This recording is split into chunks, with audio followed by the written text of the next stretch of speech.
Hello, good morning.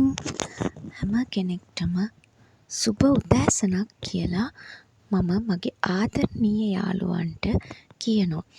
අද උදෙන්ම මම ආවේ මගේ බෙට්ටි එකත් අරගෙනමයි.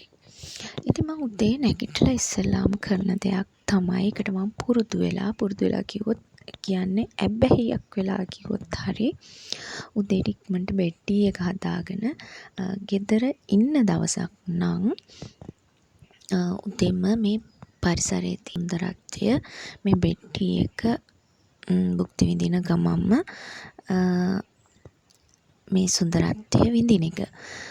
චුට්ටක් මේ ස්වභාව දහමට ඇහුම්කන් දෙන්න මේ අපූර්වත්වය විඳින්න කියලා මම ඔයගලන්ට යෝජනා කරනවා.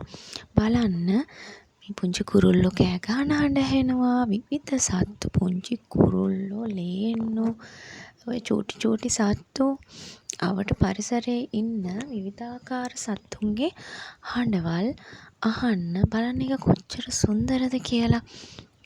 මේව තමයි මේ ස්වභාව දහමේ අපූර්ව නිර්මාණ. මිනිසා විතරක්ම නෙමේ ස්වභාව දහමේ නිර්මාණ කොච්චර ලස්සන දේවල් තියෙනවද මේ ස්වභාව දහම දිහා බලාගෙන ඉද්දි. උදේම හිරු එළිය වැටිලා තියෙනවා, ගස්වල මල් පිපිලා තියෙනවා. එතකොට පළතුරු පුංචි ගෙඩි වර්ග හැදිලා තියෙනවා. ඔබ ඒ වගේ පරිසරයක නම් ඉන්නේ. මේ ස්වභාව දහමේ කොයි තැනක හිටියත් විවිධ අපූර්ව නිර්මාණ තියෙනවා. ඉතින් මේ වෙලාවේ ඔයා ගෙදරක ඉන්න කෙනෙක් වෙන්න පුළුවන්. එහෙමත් නැත්නම් රැකියා ස්ථානයේ බලා පිටත් යන කෙනෙක් වෙන්නත් පුළුවන්. රැකියා ස්ථානයට මේ වෙනකොට ගිහිල්ලා ඉන්න කෙනෙක් වෙන්නත් පුළුවන්. නමුත් ඔබට ස්වභාව දහම විඳින්න නම් ඒක බාධාවක් නෙමෙයි. කොහෙත්ම ඔබට වාහනයක යන ගමන් නුත් ඒ කියන්නේ බස් එකේ යනවා නම් වගේ අපිට මේ පරිසරය පේනවනේ. ඉතින් ඒ සුන්දරත්වය විඳින්න මේ කිසි දෙයක් මං හිතන්නේ බාධාවක් නෙමෙයි. ඒ වගේම දැන් ස්වභාව දහමේ දැන් අපිට උදේ හිරු එළිය සහිත වෙන්න පුළුවන්, වැහිබර කාලගුණයක් වෙන්න පුළුවන්.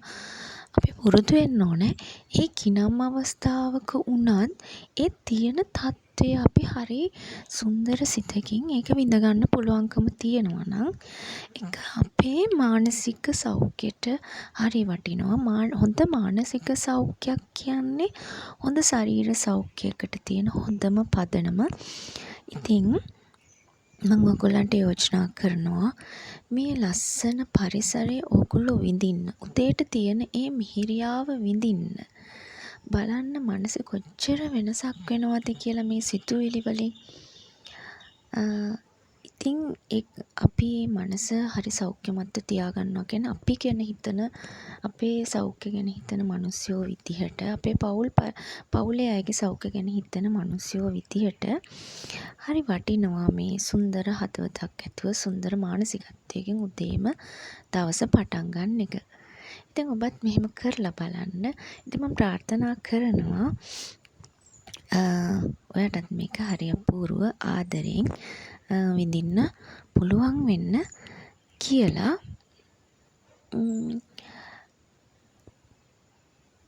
ඉතින් මේ සුන්දරත්වය විඳින්න ඔබ